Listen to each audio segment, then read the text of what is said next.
সমালোচনাটা করতে অনেক বছর ধরে আমরা শুনতেছি যে তিস্তা পরিকল্পনা হবে কিন্তু হচ্ছে না। হ্যাঁ, দেশটা উন্নত হইলে আমরা খুশি। জমি থেকে নাই, দোকান করে খাইতে পারবো। তিস্তার বুকে যে যতগুলো মানুষ রয়েছে সকল মানুষের একটাই চাওয়া, সেটি হচ্ছে তিস্তা মহাপরিকল্পনা বাস্তবায়ন হোক।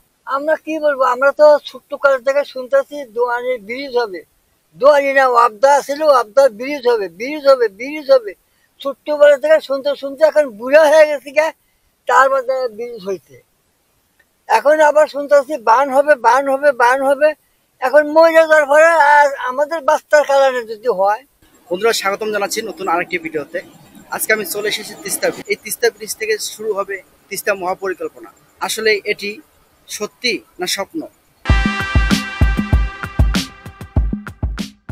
এই নদী এক সময় ছিল উত্তরের প্রাণ।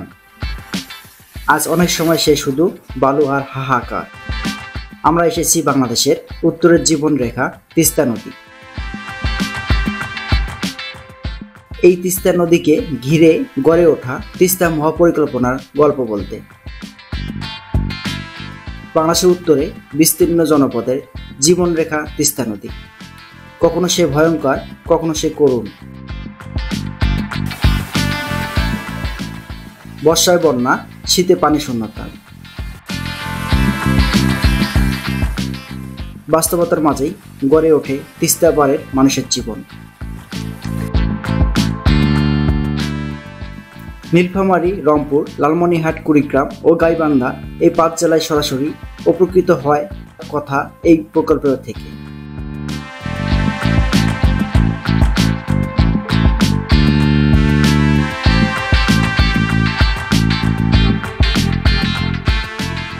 তাই পানি বন্টন চুক্তি এই প্রকল্পের একটি বড় বাস্তবতা। তিস্তা পরিকল্পনা বাস্তবায়িত হলে বদলে যাবে উত্তরের জনপদ। কৃষকের ঘরে ফিরবে হাসি, চরবাসী পাবে টিকে থাকার নিশ্চয়তা, আর নদী হয়ে উঠবে আবার প্রাণের উৎস।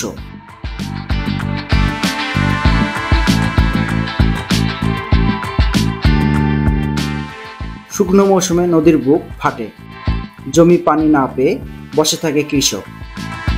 এই বাস্তবতা বদলাতেই নেওয়া হয় তিস্তা মহাপরিকল্পনা। নদী ভাঙ্গন স্থায়ীভাবে বন্ধ করা, চর উন্নয়ন ও পুনর্বাসন।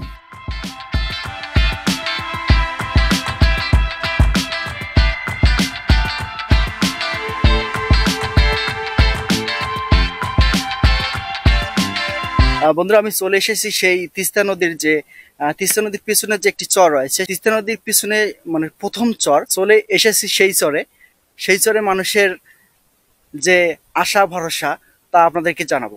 আর আমি এখন এমন একটি স্থানে দাঁড়িয়ে রয়েছি, আমার এইদিকে হচ্ছে তিস্তা নদী আর এইদিকে হচ্ছে বালুচর। একটি নদী কিন্তু দুটি ভাগ হয়ে গেছে। একদিকে নদীর কিছুটা পানি রয়েছে আর অপরদিকে রয়েছে সেই ধুধু বালুচর।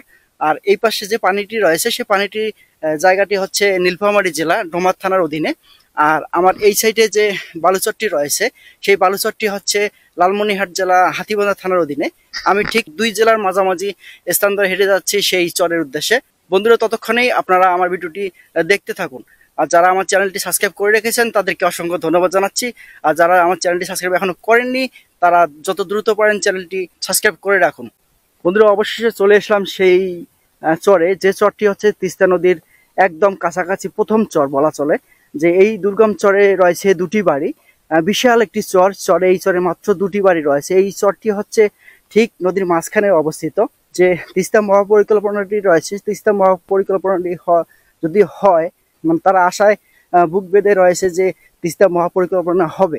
কেমন আছেন? ইনশাল্লাহ ভালো আছি। আপনাদের বাড়ি কি এই চরে? হ্যাঁ, এই চরে। আমি আমার বাড়ির ভিটে দাঁড়ায় আছি আর কি।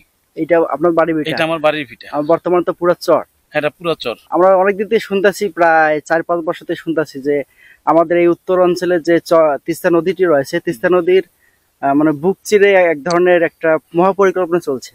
হ্যাঁ হ্যাঁ, শুনতেছি, এটা আমরা শুনতেছি যেটা তিস্তা নদীর মহাপরিকল্পনা চলতেছে, এবং সেটা তো বাস্তবতা হইতেছে না।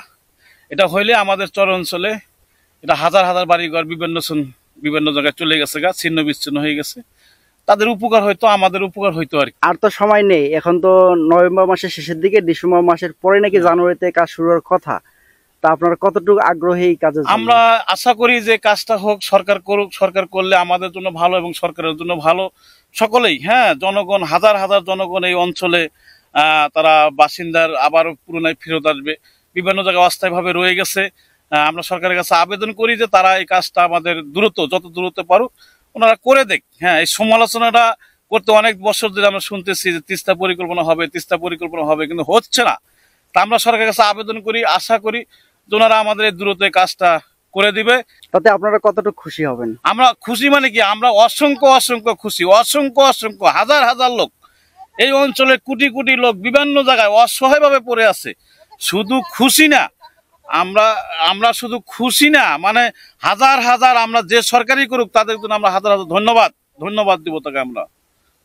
এবং আজীবন তাদেরকে আন্তরিক ভালোবাসা আমরা দিয়ে রাখবো, যে সরকারি করুক না কেন এই কাজটি। বন্ধুরা দেখুন যে এখানে এক দাদু তার জমিতে ভুট্টা রোপণ করছে। কেমন আছেন আপনি? খুব ভালো। খুব ভালো আছেন? হ্যাঁ, কিন্তু বেশি ভালো নেই, আমাদের পক্ষে খুব খারাপ। খুব খারাপ।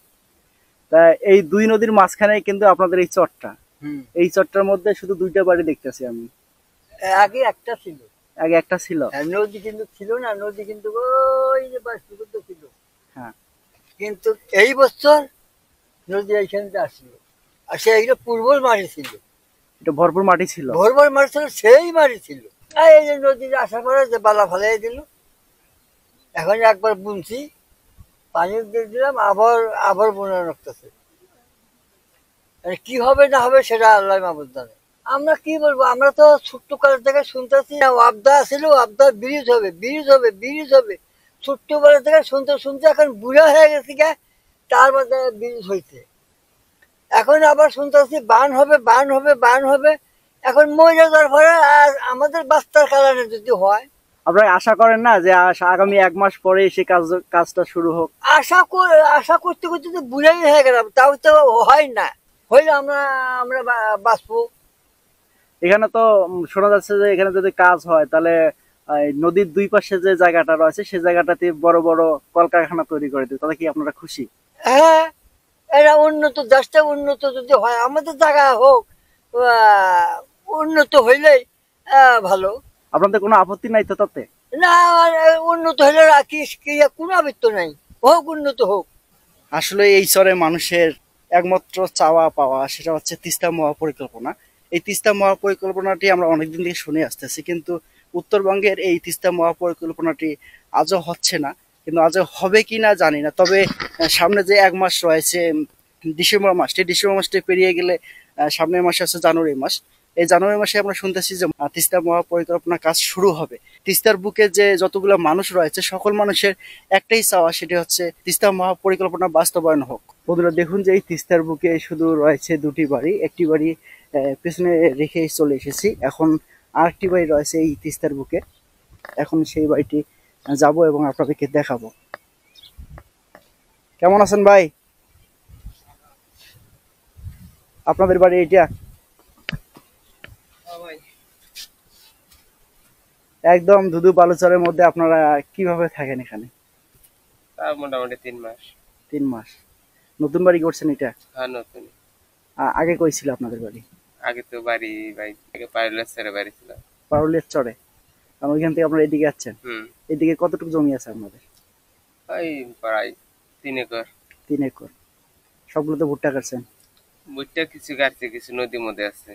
বর্তমানে যে নদীটি বালু বালু মানে পুরো বালু হয়ে আছে সেই বালু চরে? হ্যাঁ, এই যে বেশি ভালো ছেড়ে নদীটা পশ্চিম পাশে। বন্ধুরা আমি হেঁটে চলছি সেই চরের মাঝখান দিয়ে। এই চরের মাঝখানে রয়েছে একটি সরু রাস্তা, সেই সরু রাস্তা ধরে আমরা হেঁটে চলছি। চরের অপর দিকে কিছু বাড়ি রয়েছে সেই বাড়িগুলোর দিকে। এই চরের যে প্রধান আয়ের উৎস হচ্ছে এই চরের মানুষের আবাদি জমি। এই আবাদি জমিগুলো এখন বর্তমান রোপণ করেছে ভুট্টা আর আলু। কিছুদিন আগে ছিল ভয়াবহ বন্যায়, ভয়াবহ বন্যার কারণে এই চরে এমন কিছু আবাদ হয়নি, কিন্তু বন্যা শেষ, বর্তমান শীতকাল। এই শীতকালে তারা রোপণ করেছে ভুট্টা এবং আলু। এই ভুট্টা এবং এই আলু বিক্রি করে তাদের জীবন চলবে। এই চরের মরুভূমির ভেতরে তারা ফসল রোপণ করেছে। অনেক সুন্দর ফসল হয়েছে ইনশাআল্লাহ। আগে ওইটিরও অনেক মূল্য। আর তাছাড়া যে মনে করেন যে এই যে বছর বছরে যে মনে করেন যে আপনার ভাঙ্গিয়া ভাঙ্গিয়া মনে করেন যে চলে যাইতেছে, আবাদ করে পাইতাম, বাড়ি ঘর থাকতে পারবে না, রাস্তাঘাট সব বাড়ি ঘর ভেঙে জায়গা, এটা মুশকিল না। আর এই যে এটা এখন আছে জায়গা জমি, এটার কিন্তু কোনো মূল্য আছে কোন? কোনো মূল্য নাই। যখন বাদ হবে, নদী খননের কাজ হবে, তখন জমি এগুলা হাজার হাজার মূল্য, অনেকে বাড়ি রাস্তাঘাট ব্রিজ কালপাট অনেক হবে, এগুলা সবার জন্য সুবিধা, দেশের জন্য মনে করেন যে উন্নয়নের কাজ এটা। তারপরে মনে করেন যে হোক কাজ বাজ, আমিও চাই দেশের সরকার কাজ করুক, জনগণের সবারই সুবিধা হোক, আমি এটাই চাই। আপনাদের সকলের চাওয়া। হ্যাঁ, সকালের চাওয়া কাজটা হোক, আল্লাহ যেন রহম করে, কাজটা হইলে গেলে নির্মল হইলে আমরা মনে করেন যে আছি, তার পরিবর্তন যারা আসবে তারা তো সুখী করে খেতে পারবে নাকি, হওয়াটাই ভালো। আমরাও আশা করছি, আমরাও শুনতেছি যে সামনে জানুয়ারি ফেব্রুয়ারি মাসে যদি কাজ বাজ উৎপাদন হওয়ার কথা আমরাও শুনি আর কি মাঝে সাঝে, ওইটা আমরা খুশি আর কি। হোক আল্লাহ সরকারের যেন কাজটা জীবন হোক, চীনের মাধ্যমে কাজটা নিয়ে এসে যেন দেশের কাজটা করি দেয়, এটাই আমাদের সকলেই চাওয়া, আশা প্রত্যাশা। বন্ধুরা দেখুন যে এই চরে এসে এমন একটি বাড়ি পেয়েছে যে বাড়িটি একদম নিঃস্ব অবস্থা। এই বাড়িটি হয়তো বা ওই চরে ছিল, মানে নদীর মাঝখানে ছিল, নদীর মাঝখান থেকে ভেঙে নিয়ে এসে তারা এখানে অস্থায়ীভাবে এখানে রেখেছে। দেখুন কত অসহায় এই চরের মানুষগুলো। আসসালামু আলাইকুম। ওয়ালাইকুম আসসালাম। কেমন আছেন? আলহামদুলিল্লাহ, আল্লাহ রাখছে ভালো। আমাদের মতামত মনে করেন যে জায়গা জমি চলে যায় যাক, তাও তিস্তা পরিকল্পনা চাই, বাদ চাই। বাচ্চাই জি। তিস্তা মহাপরিকল্পনা বাস্তবায়ন আপনারা চান? হ্যাঁ, আমরা চাই। জায়গা জমি যদি চলেও যায়, তারপরও আমরা তিস্তা পরিকল্পনা বাদ চাই আমরা। এই তিস্তা মহাপরিকল্পনা বাস্তবায়নের সকলের আশা এই চরের মানুষের।